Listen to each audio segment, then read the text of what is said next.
लोकाभिरामं रणरंगधीरं राजीवनेत्रं रघुवंशनाथं कारुण्यरूपं करुणाकरं तं श्रीरामचन्द्रं शरणं प्रपद्ये।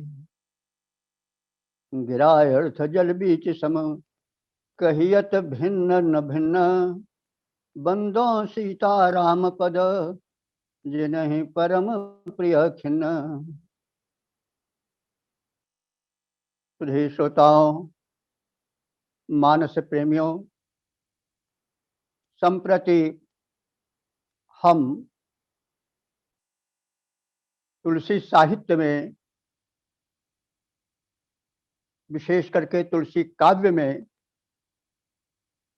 श्रृंगार भावना का पल्लवन किस रूप में हुआ है, इस पर एक वक्तव्य प्रस्तुत करेंगे।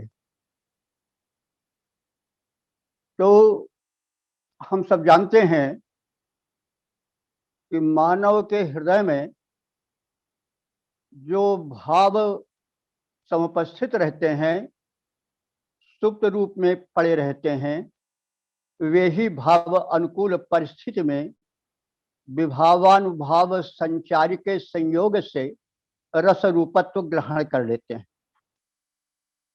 तो ये भाव 8, 9, 10, 11 तक माने गए हैं।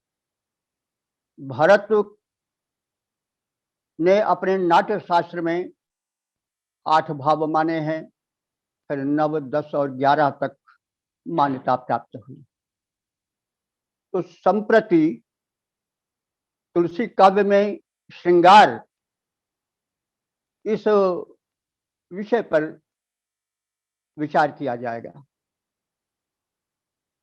मनुष्य में चाहे स्त्री हो या पुरुष हो, उसमें आधा भाग पुरुष का और आधा भाग स्त्री का होता है। पुरुष में भी आधा भाग स्त्री का और आधा भाग पुरुष का, वैसे ही स्त्री में आधा भाग स्त्री का और आधा भाग पुरुष का होता है।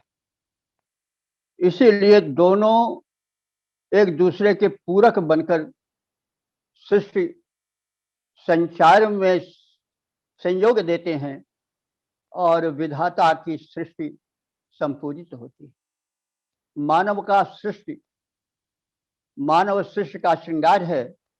वैसे काव्य जगत में जो नवरस हैं, उनका सिरमौर है श्रृंगार रस। श्रृंगार रस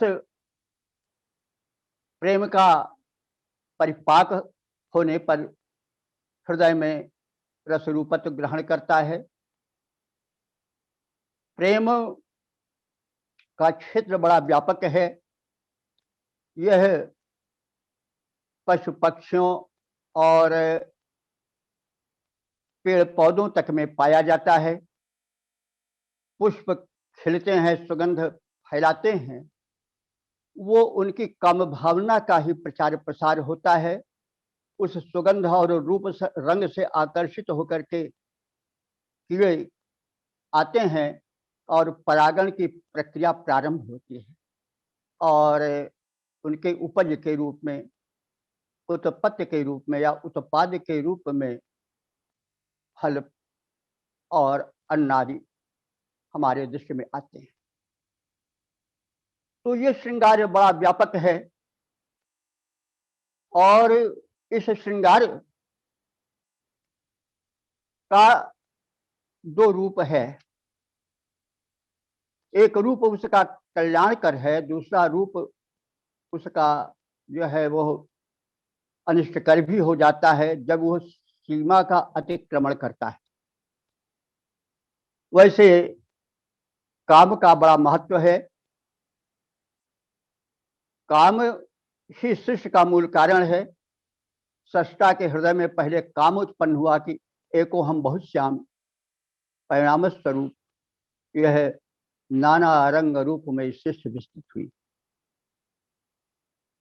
गीता के 10वें अध्याय के 28वें मंत्र में भगवान कृष्ण ने कहा है कि प्रजन चास्मि कंदर्पः, मैं प्रजनन शक्ति में सिमटा हुआ कंदर्प हूं, काम हूं।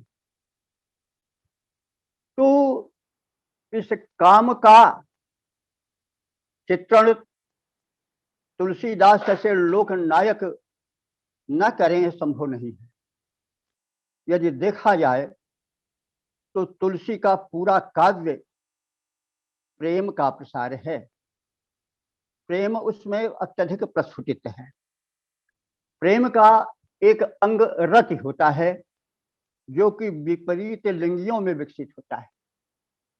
यानी स्त्री के हृदय में पुरुष के प्रति जो आकर्षण की भावना रहती है और पुरुष में जो स्त्री के प्रति आकर्षण की भावना रहती है, वह भावना जो है काम है अथवा रति है। देखा जाए तो तुलसी के साहित्य में राम के बाद जो सर्वाधिक नाम आता है वह काम का नाम है। और राम और सीता स्थान स्थान पर काम और रथ के रूप में चित्रित किए गए हैं। सोहत राम सिय की जोरी, छवि सिंगार मनहु की कठोरी। तो इस प्रकार से काम का बड़ा समादर तुलसी ने किया है। काम के उस रूप को जो वासना के चंगुल में ग्रस्त होता है, उसकी उन्होंने कुत्सा भी की थी और उसे निकाल कर जो लोकहित में काम का प्रचार प्रसार और वर्णन है, भावात्मक पद्धति से उसे जगाने की तुलसीदास जी ने चेष्टा की। तुलसीदास जी लोक नायक थे। उन्होंने यह देखा और स्वयं काम के जाल में पड़ करके उन्होंने उसकी अनुभूति भी प्राप्त की और वही उनका पत्नी के प्रति जो रत्ना के प्रति प्रेम था उलट करके राम के प्रति चला गया और वो कह उठे कि काम ही नारी प्यारी जिम, लोभी प्रिय जिम दाम, तिम रघुनाथ निरंतर प्रिय लागहु मोहि राम। तो जो आकर्षण, जो तल्लीनता काम भावना में होती है वह अन्य भाव में नहीं होती और काम सृजनात्मक होता है।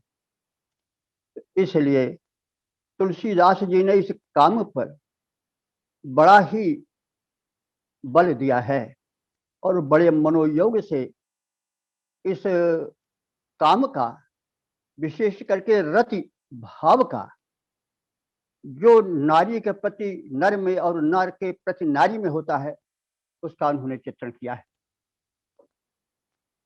तुलसीदास जी मर्यादा प्रधान कवि माने जाते हैं।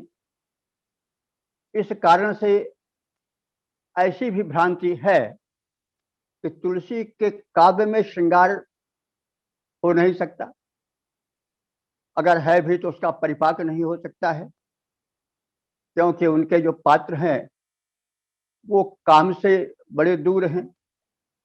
काम क्रोध मद लोभ सब नाथ नरक कर पंथ, और दीप शिखा इव जुवती रस मन जस जन होसी पतंग, भज श्री राम रघुनाय कहीं कर से सदा सतसंग। तो इस प्रकार से उन्होंने कहा और इन्हीं सब बातों को ध्यान में रख करके कुछ लोगों ने यह कहना प्रारंभ किया कि जहाँ कामतः राम नहीं, जहाँ राम नहीं काम, तुलसी कहूँ कर रह सकें रज रज रवि रजनी का ठाम। यह स्वयं तुलसीदास जी ने लिखा है। तो लेकिन काम का दो रूप दिखाई पड़ता है साहित्य में भी और जो लोक होता है वही साहित्य में भी आता है। रामचरितमानस में जो प्रेम उनके पिता यानी राम के पिता दशरथ के हृदय में था, वो कुछ औचित्य को जब लांघ गया तो राम ऐसे पुत्र के वनवास का कारण बने। कैकेयी के प्रति जो रति विषयक आसक्ति थी वह कुछ सीमा से बढ़ गई, और जब कैकेयी कोप भवन में गई तो कही हेतु रानी रिसानी परसत पानी पति निवारी, मानव भुजंग भामिन विषम भांति निहारी। वो नागिन बन गई थी। राजा उसके शरीर को छूना चाहते थे, उसको प्रसन्न करना चाहते थे, लेकिन वो झटक देती थी उनके हाथ को। राजा दशरथ की उस अनुचित आसक्ति ने काम विषयक या रति विषयक यह कहने लगी कि कहु क्यहि रंग कहि करहु नरेशु, कहु क्यहि नृपति निकासहु देशु, और सकहु तोर अरि अमर उमारी, काह कीच बपुरे नर नारी। मैं तो हे प्रिय तुम्हारे लिए देवताओं तक को मार सकता हूं, और ये मनुष्य जो कीट पतंग है। तो इस प्रकार से एक पत्नी को प्रसन्न करने के लिए बार बार कहराऊ, तुम सुलोचन पिक बैन कारण मोहि सुनाऊ, गज गामिन निज कोप करी।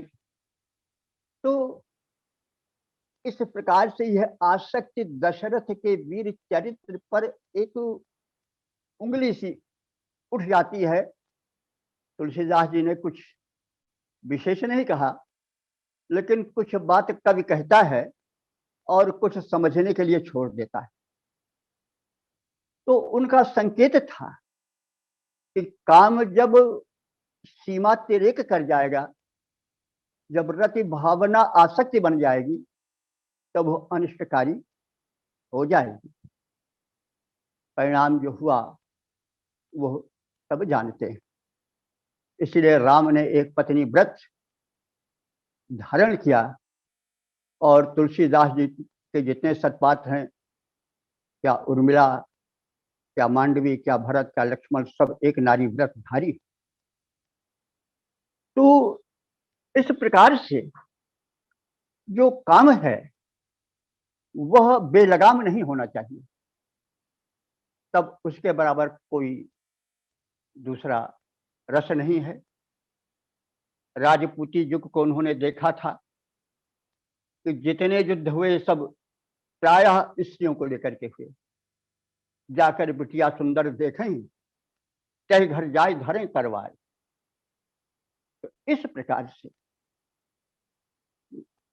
विदेशी आक्रमणकारियों को भारत में प्रवेश करने का मौका मिला, क्योंकि राजपूत खंगवीर तो थे, लेकिन कुछ कामना से अधिक, काम से अधिक खिंचे हुए थे, और उस काम ने उनको तो गड्ढे में गिराया ही, साथ साथ देश को परतंत्र बनाने की भूमिका रही।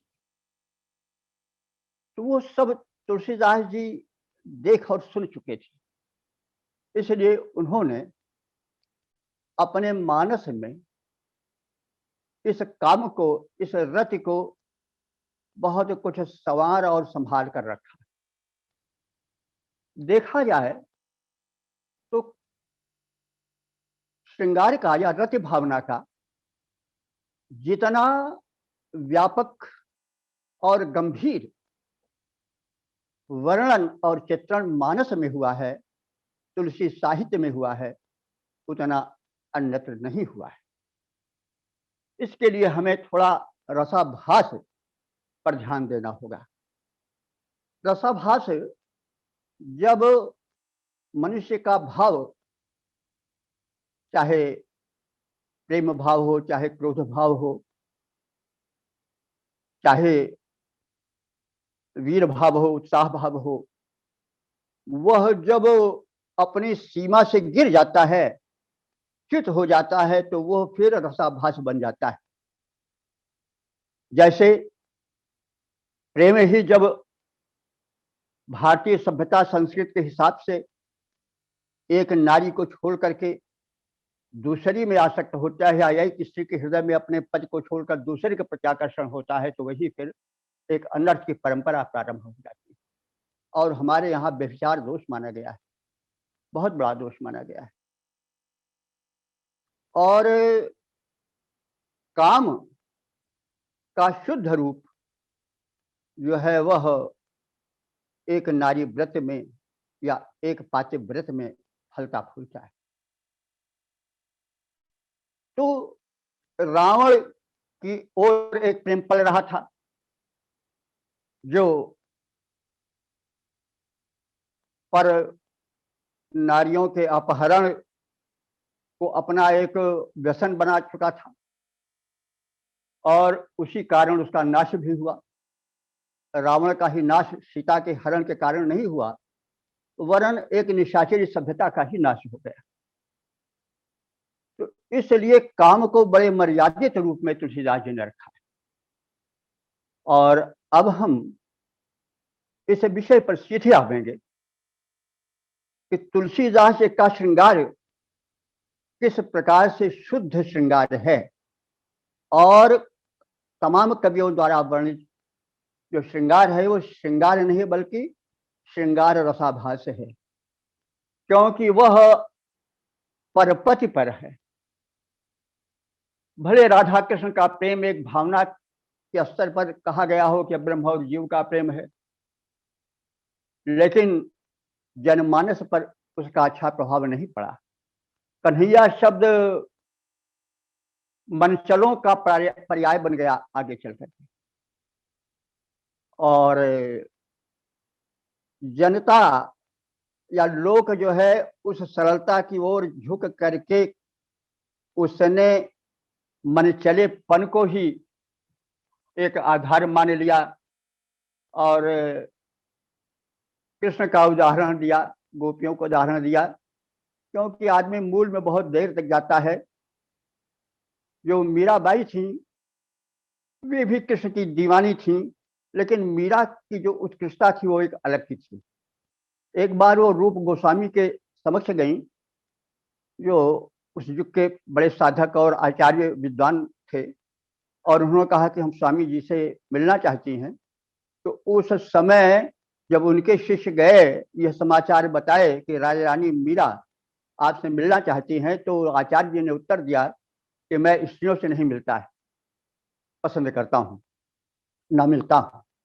तो उस समय मीरा जी ने यह उत्तर दिया कि आचार्य से पूछो क्या कृष्ण के अलावा कोई पुरुष भी है। तो ये बात इतनी लग गई आचार्य जी को, रूप गोस्वामी जी को, कि उन्होंने एक रूप रसामृत सिंधु नाम का ग्रंथ लिख डाला, और श्रृंगार में एक चिन्मय श्रृंगार यानी भक्ति भावना को माना, और कहा कि प्रेम का सही रूप परकीयत्व में ही उभरता है, क्योंकि जो स्वकीयत्व होता है उसमें इतना बंधन रहता है कि खुल करके मिलन नहीं हो पाता है, और परकीयत्व में बड़ी प्रबलता होती है। एक जो परकिया है वो अपने प्रेमी के प्रति, और प्रेमी उस परकिया के प्रति जिस भावना को लेकर जीवन बिताता है वह भावना बड़ी तीव्र होती है, और वही तीव्रता जब भगवान के प्रति होती है तो फिर भगवान मिलते हैं, सामान्य प्रतीति में और प्रेम में उनके दर्शन नहीं हो पाते हैं। तो यह तो एक सिद्धांत की बात है, जिससे कि चिन्मुख श्रृंगार जो परमात्मा को लेकर हुआ, जिसमें कि माना गया कि जो प्रेमी है परमात्मा है वो एक है, और जितनी जीवात्माएं हैं वे सब उसकी स्त्रियां हैं। तो एक उपासना की पद्धति है, उससे जो है उन लोगों ने एक दूसरा अर्थ लिया, क्योंकि मनुष्य का मन सरलता की ओर ज्यादा झुकता है। लेकिन उसका सुप्रभाव न पड़ता देख करके तुलसीदास जी ने मर्यादित स्वकीय प्रधान प्रेम को अपने साहित्य में स्थान दिया और प्रेम का परिष्कृत रूप और उज्जवल रूप प्रस्तुत किया, जो जीवन संघर्ष में एक संबल बनकर आता है। तो अब हम उस ओर आएंगे। राम के जीवन में रति का स्थान जनकपुर से होता है और सीता का भी प्रेम वहीं पर दिखाई पड़ता है। वह प्रसंग जो है वह बालकांड से जुड़ा है और यदि बालकांड को देखा जाए तो उसमें 361 दोहे हैं।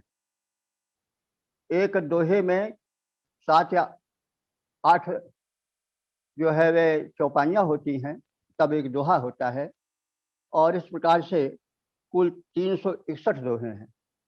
361 दोहे में 135 दोहे, जिसमें कि 7 या 8 चौपाइयाँ हैं और बीच बीच में हर गीत का छंद है, वो सब 1/3 से ज्यादा है।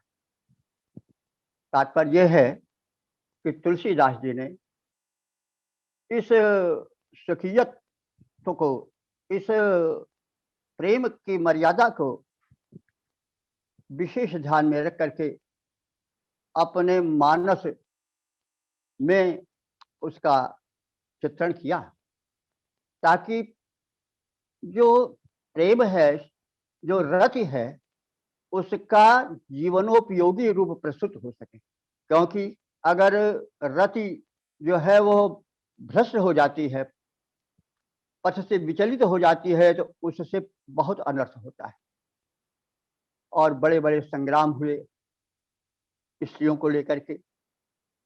लेकिन यदि प्रेम स्वकीयत्व में रहा, मर्यादित रहा, तो वह प्रेम जो है वो एक बड़ी सजीव भूमिका लेकर के आता है। तुलसी के अभिव्यक्तियों में, विशेषकर मानस में, कविवर तुलसीदास जी ने नायक और नायिका के प्रेम पल्लवन के लिए पुष्प वाटिका का चयन किया। पुष्प वाटिका प्रसंग वाल्मीकि रामायण में नहीं है। प्रेम यों ही चलते फिरते नहीं होना चाहिए, उसके लिए एक पुष्प भूमिका होनी चाहिए जो कि मर्यादित श्रृंगार का प्रारूप ले सके। तो अशोक वाटिका में राम लक्ष्मण के साथ गुरु की आज्ञा पा करके पुष्प चयन के लिए आते हैं और उधर सीता अपनी सखियों के साथ गौरी पूजन के लिए आती है। और दोनों का प्रेम प्रसंग जो है गुरुजनों से जुड़ा हुआ है। वह स्वेच्छाचारी प्रेम नहीं है, क्योंकि प्रेम जब तक गुरुजनों के निरीक्षण में नहीं रहता, तब तक वह एक आवेग में, एक भावना में इस तरह से बह जाता है जैसे कि बढ़ी हुई नदी कगार को काट कर फेंक देती और बाढ़ बन जाती। तो इसलिए राम का और सीता का अनुशासित प्रेम यहीं से प्रारंभ होता है। राम उदात्त नायक हैं, सीता उसी प्रकृति की नायिका हैं और दोनों के प्रेम की पृष्ठभूमि का प्रारंभ उस वाटिका के भूमि से होता है। तो उधर गुरु की आज्ञा से राम और लक्ष्मण उस वाटिका में पुष्प चयन हेतु आते हैं और उधर अनुकूल पति पाने के लिए गौरी पूजन के हेतु सखियों के समेत सीता आती है। तो एक सखी सिय संग बिहाई, गई रही देखन फुलवाई, ते दो बंध बिलो के भूले और फिर उसके बाद प्रेम और राम के रूप का आकर्षण उसमें इतना अधिक समा गया कि वह प्रेम विवश सीता पही आई और प्रेम से सराबोर उसके हाव भाव और मुख मुद्रा से कुछ ऐसा प्रतीत होता था कि जैसे उसने कोई बहुत बड़ी चीज पाली हो या बड़ी आश्चर्यजनक वस्तु देख ली हो।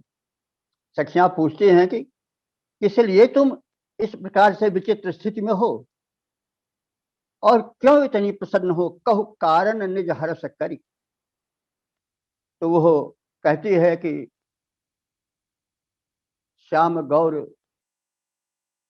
दो सुंदर जोड़ी, श्याम और गौर वर्ण के दो राजकुमार आए हैं और श्याम गौर किम कहूं बखानी, गिरा अनयन नयन बिनु बानी। वो इतने सुंदर हैं, इतने सुशील हैं, इतने आकर्षक हैं कि उनका वर्णन कैसे किया जाए। क्योंकि गिरा अनयन, गिरा वाणी, जिसको वर्णन करना है उसके पास तो नयन है ही नहीं, उसने देखा ही नहीं। और नयन बिनु वाणी, नेत्र के पास वाणी नहीं है, तो कैसे यह कहा जाए, वो अकथ है रूप। तो इसे देख करके सुन करके सीता में भी एक उत्कंठा हुई, दरअसल लाज लोचन ललचाने।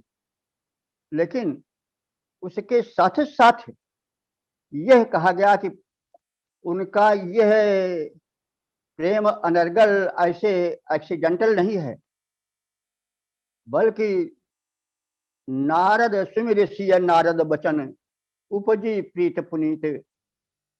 और तब उन्होंने कहा कि यह तो प्रेम जो है वो पूर्व रचित है, हमारी उत्कंठा आदर्श की भूमि पर है, वो वासना का ज्वार नहीं है। तो चली अग्र करी सखी सोई, और प्रीति पुरातन लखई न कोई। तो राम और सीता का प्रेम तो पुरातन प्रेम है, कोई नया प्रेम नहीं है, जन्म जन्मांतर का प्रेम। तो भय अचंचल चारु, तो सीता के और राम के नेत्र मिले, वे एक दूसरे से मिल करके एक टक हो गए और पलक झपना बंद हो गया। कवि ने कल्पना की कि मनो सकुच निम तजो दृगंचल, मानो निम ने संकोच बश पलकों का अंचल छोड़ दिया। निम जो थे वो जनक के पूर्वज थे, उन्हें शाप था कि वे पलकों पर रहें और पलकों में ही उनको स्थान मिला था। तो यह मान्यता है कि पलक इसलिए झपकती है कि उन पर निम का भार रहता है। लेकिन जब उन्होंने देखा कि उनके कुल की पुत्री अपने प्रेमी से मिल रही है, तो उनको संकोच हुआ और उन्होंने छोड़ दिया पलकों को और पलक एक तक हो गए। तो कवि की कल्पना है, लेकिन कल्पना सटीक है। और राम के हृदय में जो प्रतिक्रिया हुई वो भी समान प्रतिक्रिया हुई। प्रेम जो है उभय पक्षी चल रहा है और उन्होंने अपनी प्रतिक्रिया अपने भाई लक्ष्मण से प्रकट की।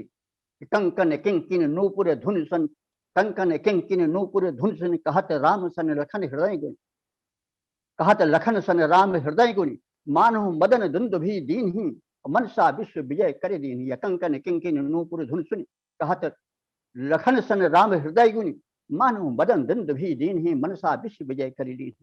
ये कंकन किंकिन जो की ध्वनि जो आ रही है, ये मानो काम का नगाड़ा बज रहा है और वह जो चाह रहा है कि हम विश्व विजय कर लें, विश्व विजयी बन जाए। ये राम की हृदय की भावना है, प्रेम का वो ज्वार है जो कि सीता के अवलोकन से पैदा हुआ। और उन्होंने भी कहा कि सो सब कारण जान विधाता, और फरकत सुबह गंगा सुन भ्राता। ये विधाता की रचना है। हमारे जो शुभ अंग हैं वे प्रेम के सूचक बन के फड़क रहे हैं। तो हम तो वह राम हैं, उस रघुवंश के हैं कि सपने हूं कर ही न पर दीखी, जो कि स्वप्न में भी पराई स्त्री पर निष्ठ नहीं डालता है। तो मोरे अस प्रतीत जिय केरी, यही सपने हूं पर नारी नहेरी। मैं तो विश्वास पूर्वक कह रहा हूं, मैंने स्वप्न में भी दूसरी स्त्री नहीं देखी, लेकिन आज मेरे मन में क्षोभ हो रहा है, तो इसका कारण कुछ दूसरा है। सो सब कारण जान विधाता, और फर कहीं सुभग अंग सुनु भ्राता। उन्होंने अपने कुल खानदान की दुहाई दी कि रघुकुल रीति सदा चली आई, प्राण जाहि पर बच्चन न जाई। इसके साथ साथ रिपुरन रहे न जिनके पीछी, सपने हो करे न पत्य दीखी। वे तो रघुवंशी हमारे जो पूर्वज है, हमारी ये पूर्वजों की देन है कि वो कभी परकीय दूसरे स्त्री पर दृष्टि नहीं डालते हैं। उन्होंने एक आदर्श जीवन प्रस्तुत किया कि देखिए जीवन ऐसा होना चाहिए, वही जीवन प्रशस्त है कि सपने हूं करे न पर तिय दीखी, और सपने हूं लहे न रिपुरन पीछी। शत्रु जिन युद्ध में जिनकी पीठ नहीं पाते हैं, यानी जो भागते नहीं युद्ध से, और रिपुरन लहे न जिनके पीछी, सपने हूं करे न पर तिय दीखी। और मंगन लहे न जिनके नाही, ते नरवर थोड़े जग माही।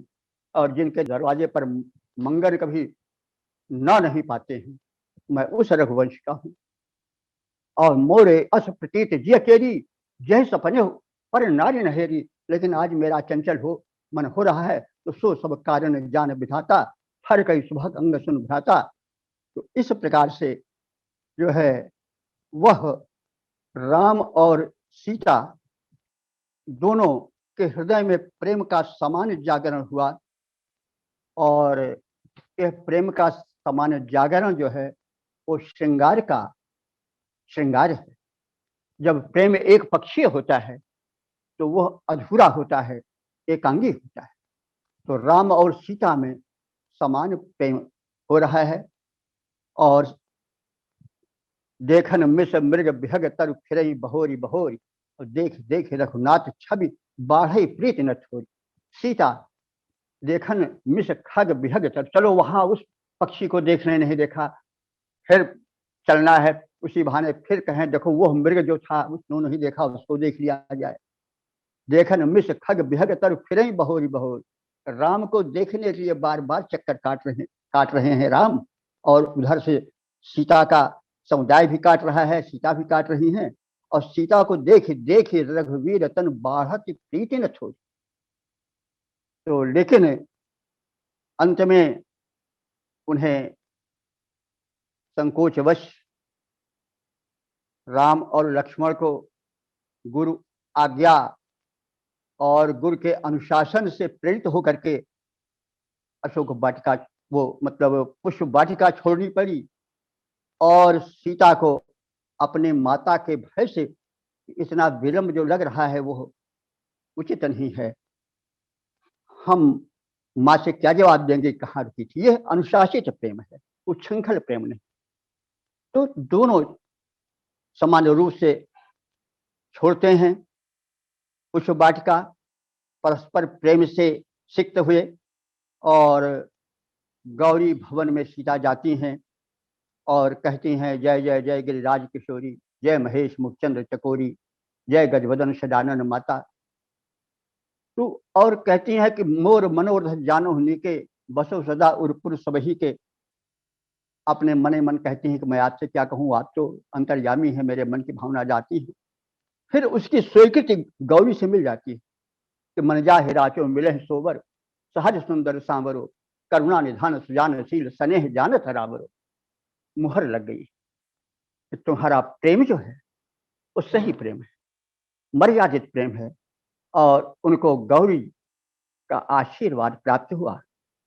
उधर राम गए अपने गुरु के पास, विश्वामित्र जी के पास, और सरल स्वभाव छुआ छल नहीं। राम कहा सब कौशिक पाही, सारी बात उन्होंने अपने गुरु जी से बता दी। यह नहीं कि छिपावें, उन्होंने कहा गुरु जी ऐसी बात हो गई। तो उन्होंने क्या किया, कि सुफल मनोरथ होहि तिहारे, राम लखन सुन भय सुखारे। उन्होंने कहा जाओ बेटा, तुम्हारा मनोरथ सिद्ध, जो तुम्हारे मन में है वो भावना पूर्ण हुई। और उधर प्रेम विनय बस भई भवानी, और खसी माल मूर्ति मुस्कानी। पार्वती जी ने जयमाला उनके गले में डाल दिया, यानी मूड से खिसक करके सीता के गले में पड़ गई, और इस तरह से दोनों को देव स्वीकृति भी मिल गई। तो प्रेम उच्छृंखल नहीं होना चाहिए, प्रेम में अपने से बड़ों के प्रति एक लिहाज होनी चाहिए, प्रेम एक अनुशासित होनी चाहिए, और उस अनुशासित प्रेम में तीव्रता भी रहती है। एक छोटा सा प्रसंग मैं प्रस्तुत करना चाहता हूँ, वो यह है कि भारत की जो प्रेम परंपरा है वो बड़ी अनुशासित होती है। वो गुरुओं के मध्य में उस तरह से नहीं प्रस्फुटित हो पाती है जैसे आज हो रहा है, आज जो पाश्चात्य सभ्यता में है। तो घर में आग लग गई और सब लोग दौड़ पड़े आग बुझाने। तो जो तरुणी दुल्हन है वो मन ही मन कहने लगी, आग लाग घरी जल यरिगा, विधि भल कीन है, पिय के हाथ घैलवा भरी भरी दीन।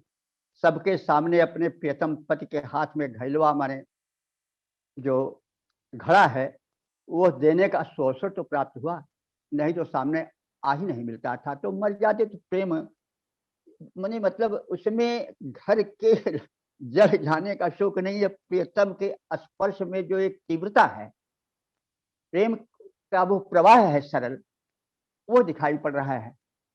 तो प्रेम का ये सरल और सरस प्रवाह है। तो इस सरल और सरस प्रवाह में छल नहीं रहता है। तो वो सरल और सरस सरस प्रभाव जो है वो दोनों राम और सीता के प्रेम में समान रूप से अवतरित देखा गया है। और यही प्रेम की जो है आदर्श व्याख्या है जो तुलसीदास जी प्रस्तुत करते हैं कि प्रेम ऐसा होना चाहिए जो मर्यादित हो, जिसमें गुरुजनों की अनुज्ञा हो, और जो दोनों तरफ से हो। ये नहीं कि कन्या उसको भेजी जाए जो कन्या के मन को ना भाए, बल्कि किसी गाय की तरह बरबस खूंटे से बांध दिया जाए, ऐसा भी नहीं होना चाहिए। और ऐसा भी नहीं होना चाहिए कि मनमानी हो जाए, जहां पावे तहां भट जाए। तो तुलसीदास ने उपचार प्रस्तुत किया, एक मध्यम रास्ता, मर्यादित रास्ता। इसको हमने इस पुष्प वाटिका के प्रसंग में देखा है। इस पुष्प वाटिका को हम पूर्व राग भी कह सकते हैं। पूर्व राग प्रेम की वह स्थिति है जो विवाह के पहले होती है। तो यह विवाह के पहले की स्थिति है, पूर्वराग है प्रेम का, और पूर्वराग में बड़ी प्रबलता होती है। प्रेम के प्रारंभिक मिलन में एक बड़ी तीव्रता होती है। तो उस तीव्रता के मधुरमा का भी आस्वादन तुलसीदास जी ने करा दिया, लेकिन मर्यादित ढंग से। यह और किसी कवि के वर्णन में नहीं मिलता, छू लेने वाला वर्णन है। अब उसके बाद राम आते हैं, संध्या वंदन करने लगते हैं। तो प्राची दिश शशि उयव सुहावा, सिया मुख सरिस देख सुख पावा। चंद्रमा को देख करके उनको सीता के मुख का सौंदर्य उतर आया सामने और बड़ा सुख मिला। लेकिन फिर कहने लगे कि बहुत विचार कीन मनमाही, सिय बदन समहिम करना ही। सीता के मुख के समान चंद्रमा कहाँ है, क्योंकि उसमें तो कोई गुण नहीं है। जन्म सिंधु पुण्य बंधु विष, और दिन मलिन सकलंक, सिय मुख समता पावकी, चंद्र बापुरो रंग। तो चंद्र तो बापुरो माने बेचारा है, रंग माने सीता के आगे भिक्षुक है कि हमें रूप की भीख दो, हमें कुल की भीख दो, हमें शील की भीख दो, क्योंकि उसकी पैदाइश ही गलत है। जन्म सिंधु, खारे समुद्र में जहाँ की विष भी था, बड़े बड़े घड़ियाल हैं, ऐसे घर में समुद्र में मंथन से अमृत वो चंद्रमा भी निकला। जन्म सिंधु और पुण्य, फिर देखा जाता खानदान, बंधु विष, उसका भाई कौन है विष, हालाहल विष, एक बूंद पड़ी नहीं कि जीवन लीला समाप्त हुई। भाई उसका खानदान भी तो नहीं ठीक, जन्म भी नहीं ठीक है, खारे समुद्र से पैदा हुआ, घड़ियालों से भरे हुए, हिंसक जंतुओं से भरे हुए, और उसकी भाई बिरादरी क्यों है विष और बारूणी। जन्म सिंधु पुण्य बंधु विष, और दिन मलिन सकलंक, दिन में वो मलिन हो जाता है, उसकी आभा शून्य हो जाती है, और सकलंक कलंक भी उसमें। तो सिया मुख समता पावकीम चंद्र बापुरो रंग, कहाँ सीता का मुख और कहाँ चंद्र। अवगुण बहुत चंद्रमा तो ही विष बारुणी बंधु प्रिय जेहि, अवगुण तो बहुत चंद्रमा तो ही। तो इसमें बड़े अवगुण है। अब यह प्रेम की पराकाष्ठा है, जहां पर कि अपने प्रिय पात्र के अतिरिक्त और सौंदर्य कहीं दिखाई नहीं पड़ता है। तो इस प्रकार से राम के हृदय में सीता का प्रेम जो है वो अडिग हो गया, और सीता के हृदय में राम का प्रेम अडिग हो गया। लेकिन बाधा है। बाधा क्या है? पिता के प्रण की, धनुर्भंग की। अब उस बाधा में प्रेम पल रहा है, लेकिन बाधा भी, रुकावट भी प्रवाह में बल देती है। कोई पत्थर का, पाषाण का अगर अवरोध हो जाता है तो धारा में और प्रवाह, उच्छल प्रवाह होता है। तो इस प्रकार से धनुर्भंग पर सीता का विवाह आश्रित था, और सीता के इस विवाह के प्रसंग में सीता जब उपस्थित होती हैं तो सुमेर पितापन मन अति शोभा। राम के प्रेम की वो मृदुता और वह गहरापन रह रह कर चमक रहा है, और उधर पिता का वह प्रण, जिसमें कि राम और बाणासुर बड़े बड़े सम्राट आए हैं, भूप आए हैं, बलशाली आए हैं कि धनुष को तोड़ सकते हैं वो। तो अब इस शर्त को हमारे कोमल राम कैसे पूरा करेंगे? तो प्रेम शंकित तो होता ही। उनके मन में जो अंतर्द्वंद हुआ, उसका बड़ा ही सजीव चित्रण तुलसीदास जी ने किया है कि प्रभु ही चितय पुनि चितय धनु, तो राजत लोचन लोल। प्रभु ही चितय पुनि चितय मही, राजत लोचन लोल, खेलत मन से मीन जुग, जन्म विधु मंडल डोल।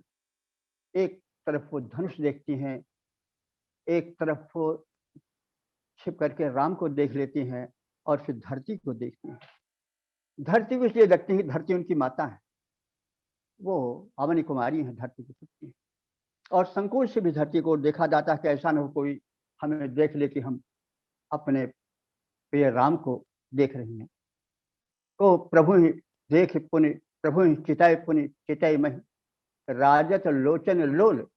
और एक बार ऊपर उठना, एक बार धनुष की ओर जाना, एक बार फिर प्रभु को देखना, फिर धरती को देखना।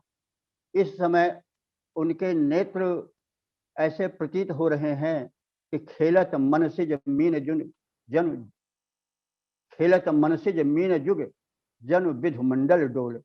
मानो विधु मंडल रूपी डोल में, बाल्टी में दो मछलियां उछल रही। इस प्रकार से उनके नेत्र की शोभा हो रही है। तो शोभा का वर्णन कितना मार्मिक है। बिहारी का यह दोहा बड़ा प्रसिद्ध है कि चमचमात चंचल नयन, बिच घूंघट पट झीन, मानव सुर सरिता विमल, जल उछरत जुग मीन। तो उससे कम सौंदर्य यहाँ नहीं है।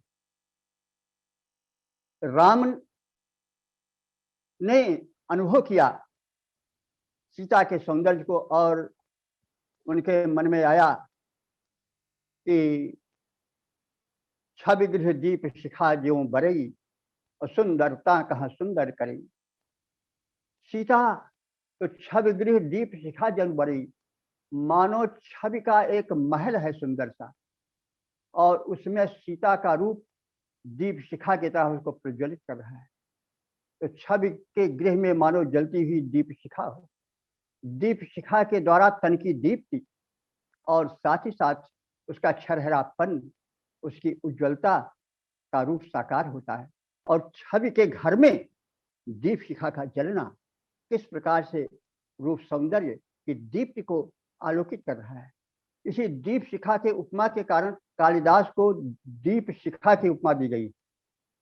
वो आज और इंदुमती के स्वयंवर में जब इंदुमती जयमाला लेकर के राजाओं के पास से गुजरती है, तो जिस राजा के पास जाती है उसका मुखमंडल चमक उठता है कि अभी हमें ही जयमाला मिल जाए, लेकिन जब आगे बढ़ जाती है तो उसका मुख फक हो जाता है, फीका पड़ जाता है निराशा से।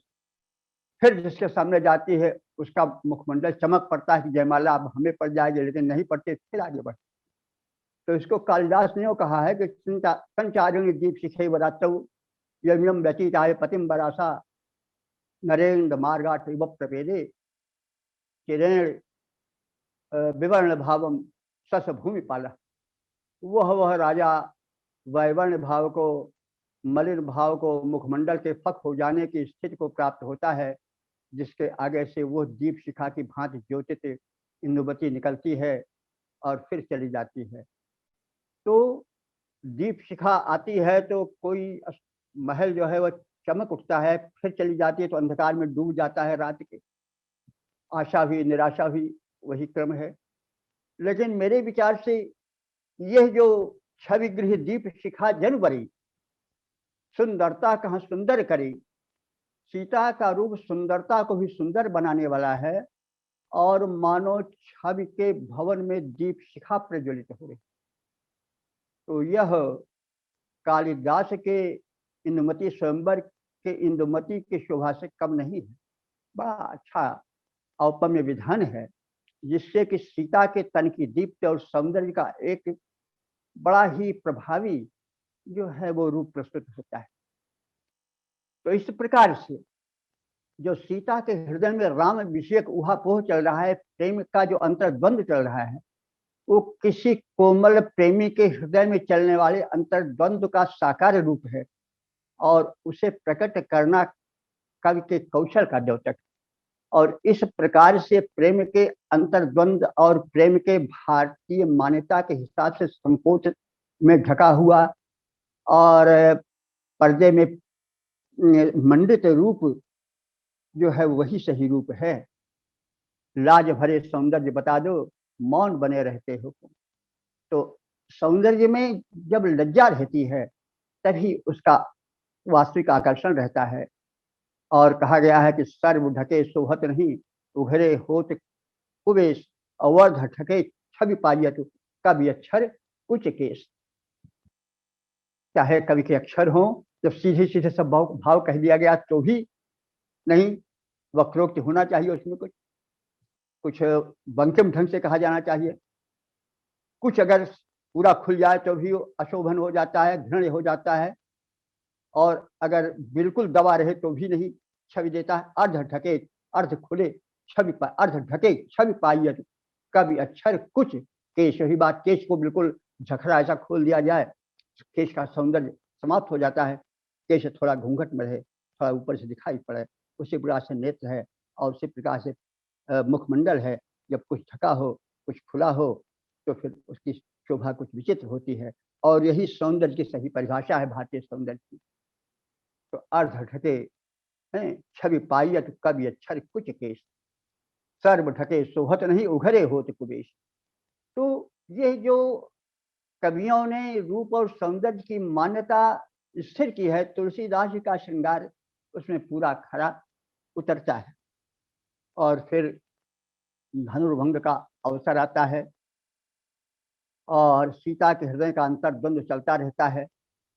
बार बार महेश और भवानी को मनाती हैं कि जो कुछ हमने आपकी आज लाग किन्हों तब सेवा, गणनायक बरदायक देवा, तो वह आज सब हमें सुफल हो और राम धनुष को छोड़ दें।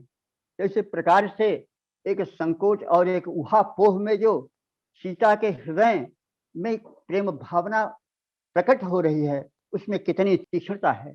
तो यह जो संकोच के मध्य पलता हुआ प्रेम है, वो जितना सुघर और जितना गंभीर और जितना तीव्र तुलसी साहित्य में हो सका है, उतना अन्यत्र कहीं नहीं हो सका है।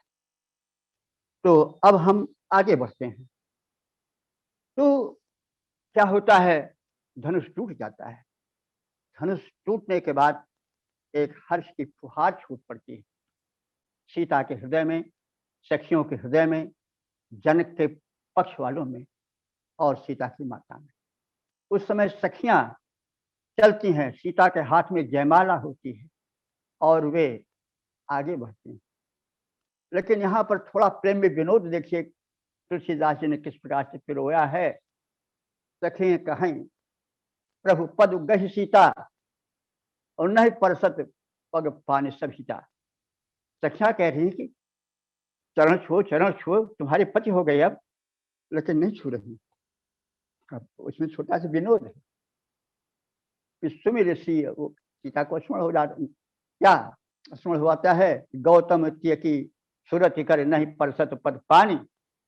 गौतम की स्त्री के विषय में आप सब जानते हैं, अहल्या थी, पाषाणी थी, और पाषाण में राम का पैर छू गया, वो एक स्त्री बन गई पाषाण से।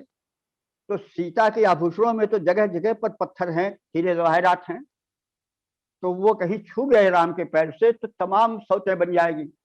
अब हम भैया क्या करेंगे, जब पैर को नहीं छुएंगे तो। हालांकि वो तो प्रेम है, लेकिन प्रेम में विनोद किस प्रकार से एक अपना छौंक लगा देता है और काव्य की मार्मिकता को प्रकट कर देता है, वो यहाँ दर्शनीय है।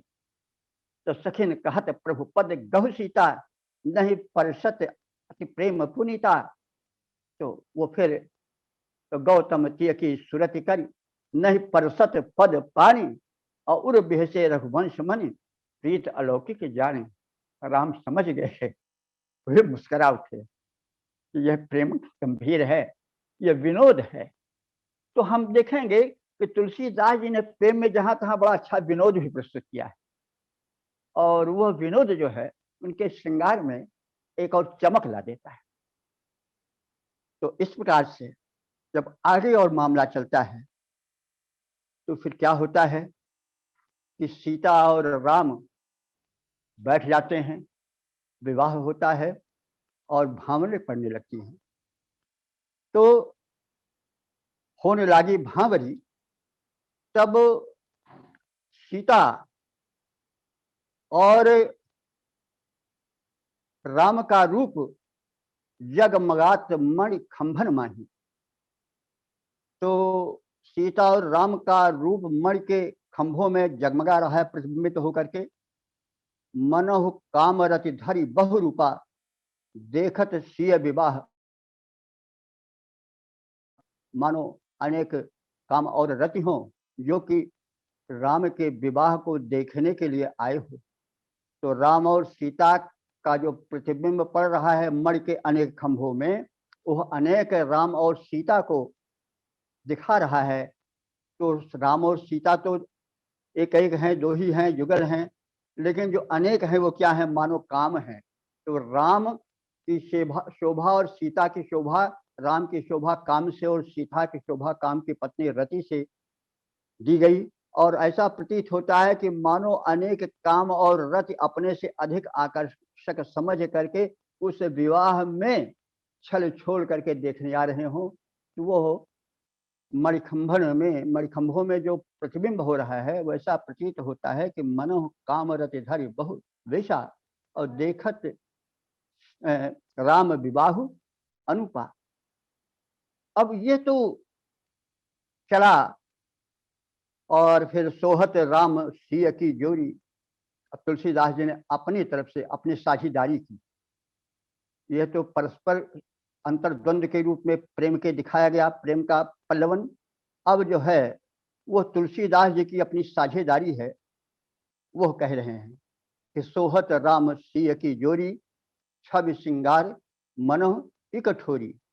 राम और सीता की जोड़ी दिखाई पड़ रही है, ऐसी मनोहर लग रही है कि मानो छवि और श्रृंगार एक स्थान पर उपस्थित हो गए हों। छवि रूप में सीता, श्रृंगार रूप में राम, इस प्रकार से सुशोभित हो रहे हैं कि सोहत राम सिय की जोड़ी छवि श्रृंगार मनोह इकठोरी।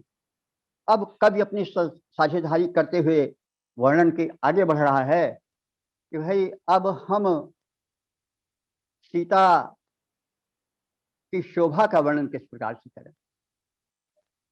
सीता की हम उपमा इससे करें, नायिका की शोभा का वर्णन कवि का प्रधान विषय होता है, तो उसकी अतिशयता को कवि प्रकट करना चाह रहा है।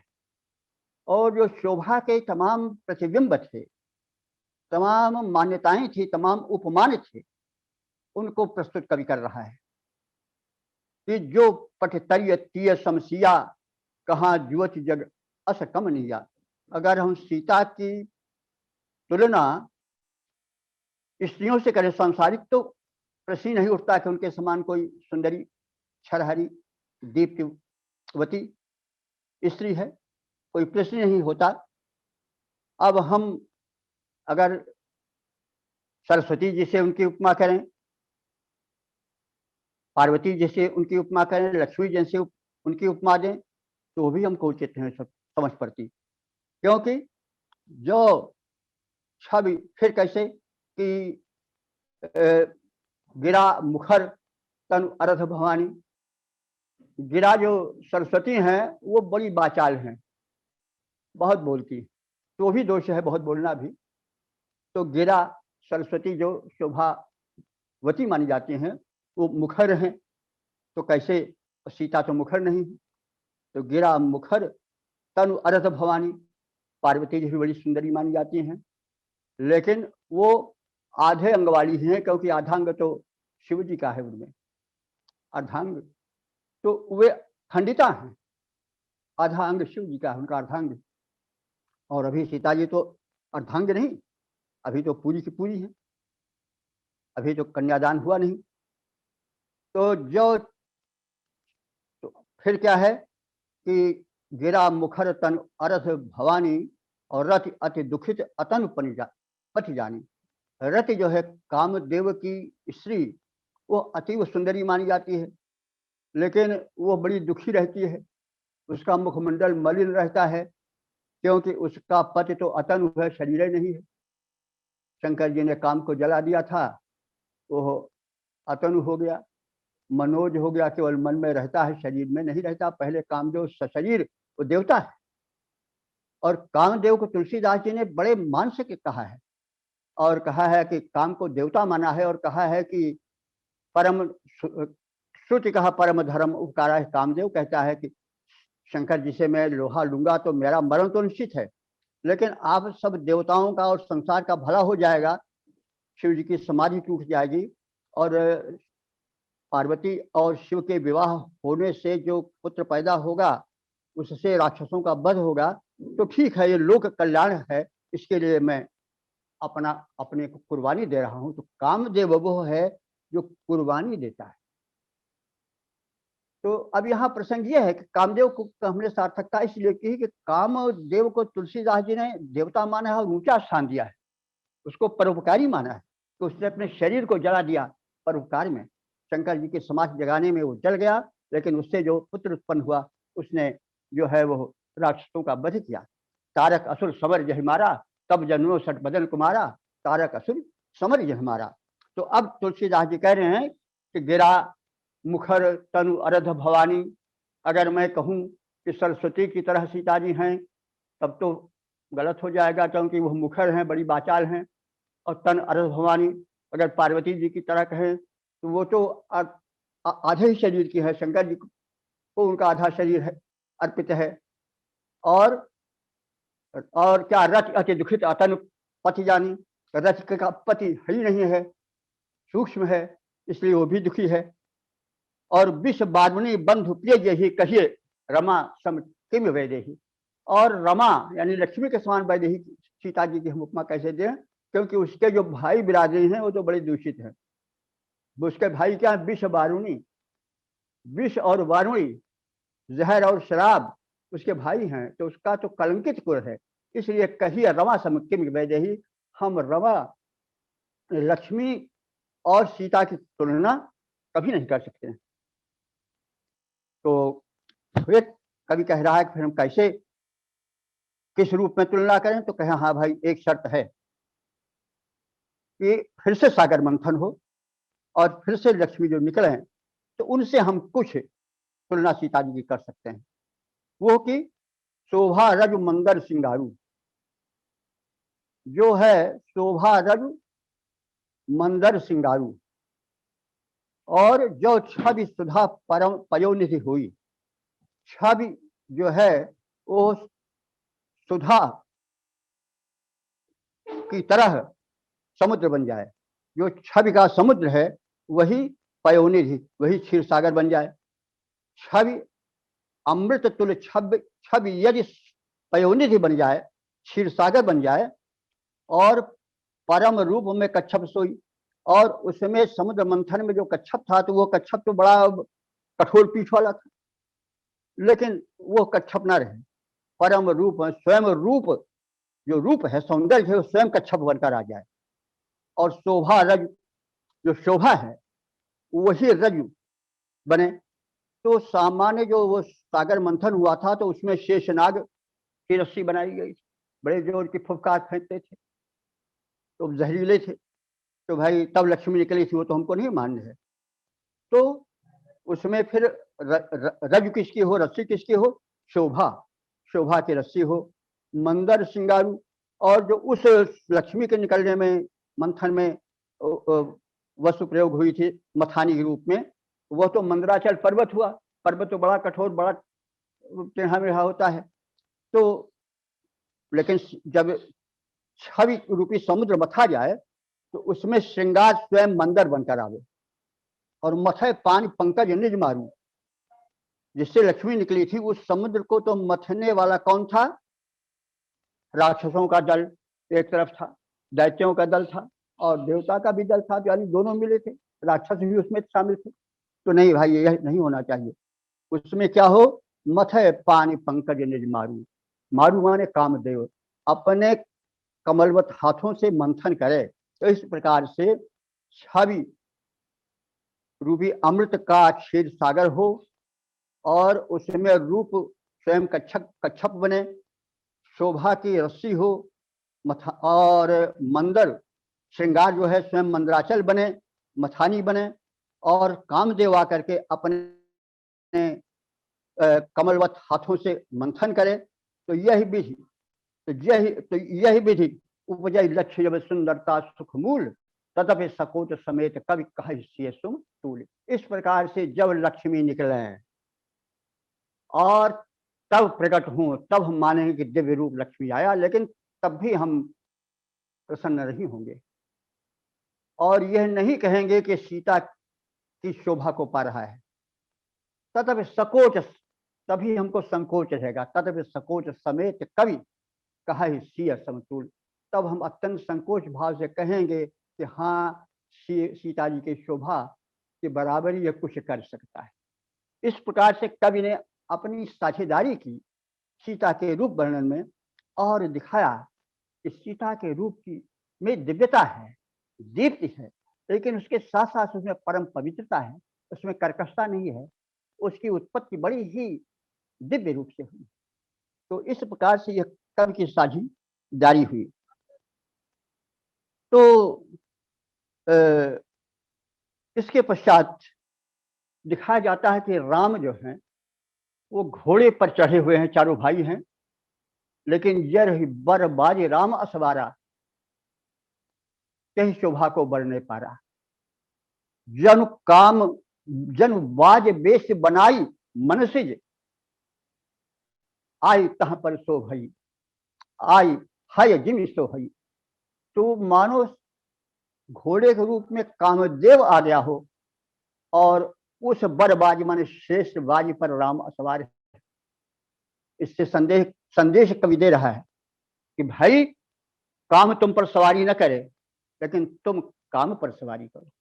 राम जो है वो उस काम पर सवारी कर रहे हैं, जो कि घोड़ा बनकर के आया हुआ है। और तो हे मनुष्यों, तुम काम का सेवन करो, काम पर चढ़ो, दौड़ लगाओ, लेकिन काम तुम पर हावी न हो पावे। तुम्हारे हाथ में लगाम रहे, नियंत्रण तुम्हारे हाथ में रहे, बेलगाम काम न हो जाए। तो यही बरबाज राम यशवारा, वो काम था, और काम ही यशो का रूप धारण करके आया था, और लगाम राम के हाथों में थी। और संदेश तुलसीदास यह देना चाहते हैं कि काम का सेवन आप करो, लेकिन काम आप पर आरूढ़ न होने पावे। तो यह देखिए कितना सटीक और कितना लोकोपकारी और कितना वास्तविक श्रृंगार का वर्णन तुलसीदास जी ने प्रस्तुत किया है। इस श्रृंगार पर चित्त पुलकित हो जाता है, और ऐसे ही स्वस्थ श्रृंगार की आवश्यकता है, क्योंकि श्रृंगार से तो व्यक्ति छूट नहीं सकता है। वो संसार में रहेगा उसका विषम लिंगी संबंध होगा, उसके बिना चल नहीं सकता है, सृष्टि नहीं बन सकती है। लेकिन वो इस प्रकार से नियंत्रित हो, इस रूप में हो जिस रूप में तुलसीदास जी ने प्रस्तुत किया है। तो अभी तो मानस में श्रृंगार का दूर तक संबंध चलेगा, अभी तो विवाह ही तक है। तो ये चीज जो है हम इसको कवितावली में भी देख सकते हैं।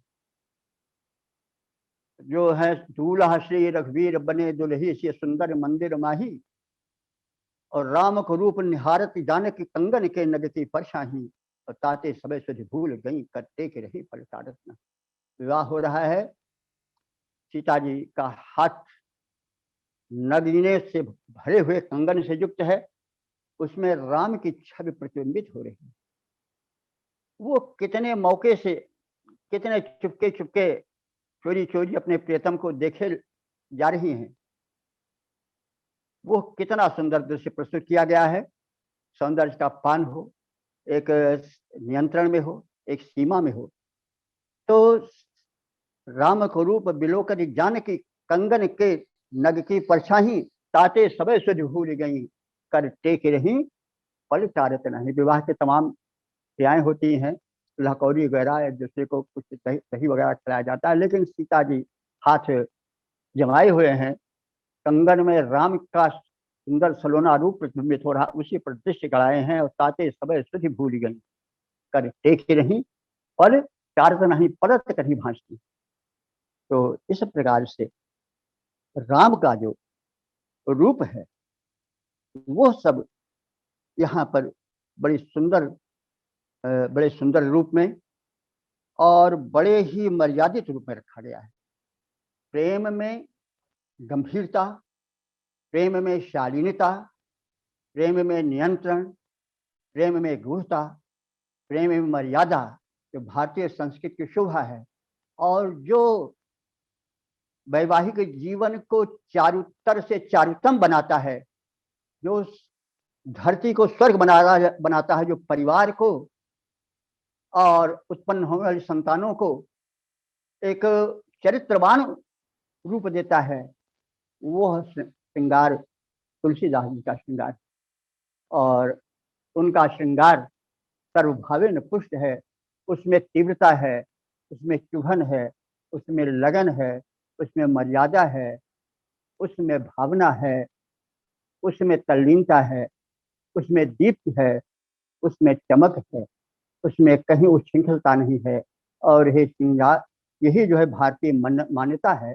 और इसी को जो रसवादी आचार्य हैं, भरत, विश्वनाथ और मम्मट आदि आचार्यों ने इसी श्रृंगार को स्वीकृति दी है। उन्होंने अमर्यादित श्रृंगार को रसाभास कहा है। तो इस प्रकार से अगर उस सही श्रृंगार है तो तुलसीदास जी का ही श्रृंगार है। मैं समझता हूं कि अब अगले भाग को श्रृंगार के दूसरे एपिसोड में प्रस्तुत किया जाए, क्योंकि उस एपिसोड में जो वैवाहिक जीवन में बलिदान होता है, जो एक दूसरे के प्रति समर्पण होता है, जो कर्मभूमि और संकट के समय में परिपल्वित होता है, उसके दर्शन बाद के श्रृंगार में होते हैं, वन प्रदेश पर होते हैं। और वाल्मीकि रामायण में इसका चित्रण है कि जब अगस्त्य जी देखते हैं राम और सीता को, तो वे कह उठते हैं कि राम तुम बड़े भाग्यशाली हो, स्त्रियां जिस तरह से तुम्हारी पत्नी तुम्हारा साथ दे रही है, ऐसा किसी का साथ देती नहीं, तो तुम राम भाग्यशाली हो। तो वाल्मीकि में तो अगस्त्य मुनि इतने कह कर रह गए हैं, लेकिन तुलसीदास जी ने राम का प्रेम का जो सही रूप है वह अरण्य में खिलता हुआ दिखाई देता है, जहां की राक्षसी सभ्यता से टकराव होता है। जो राक्षस नरभक्षक थे, आतंकवादी थे, उनका विनाश यही श्रृंगार करता है। इसी श्रृंगार की भूमि पर रावण के विनाश की भूमिका बनती है। और वहां पर राम सीता के उस प्रेम में कितनी प्रगाढ़ता होती है।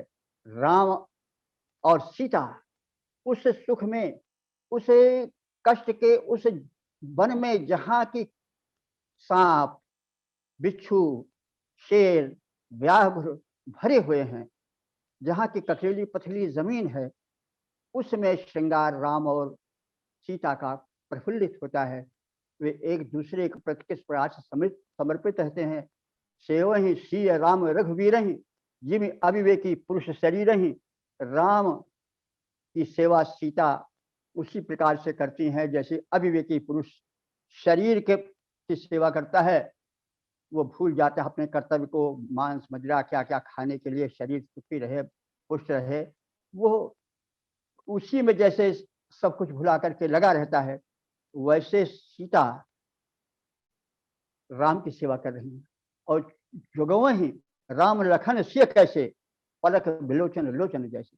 राम लक्ष्मण और सीता को वैसे ही जुगवते हैं, वैसे ही संभाल कर रखते हैं जैसे कि पलके नेत्र के गोलक को संभाल कर रखते हैं, कोई चीज उसको नहीं आने पाती। ये प्रेम का जो दिव्य रूप खिला है वो दंडकारण्य में खिला है। दूसरे एपिसोड में सुने क्योंकि वो अधिक समय लेगा। प्रेम का सही रूप वहीं पर हुआ है। राम और सीता का प्रेम एक राक्षसी भयंकर सभ्यता का नाश करा देता है, रावण का वध करा देता है। वो प्रेम समुद्र पर पुल बांध देता है। और जो दुराचारी लोग थे, जो अपने अनुज वधु पर बाली ऐसे दृष्टि गड़ाए रहते थे, अपनी पत्नी बना लेते थे, ऐसा अत्याचारियों का वध किया और एक संगठन शक्ति का परिचय दिया। और इस प्रकार से राम का रामत्व दिया उस वनवास के श्रृंगार ने। और उस श्रृंगार में कितनी गूढ़ता है, कितना बल है, कितनी शालीनता है, कितना ओज है, कितना शौर्य उसमें मिला हुआ है। ये सब हम किसी दूसरे एपिसोड में देखें क्योंकि वो विस्तार लेगा।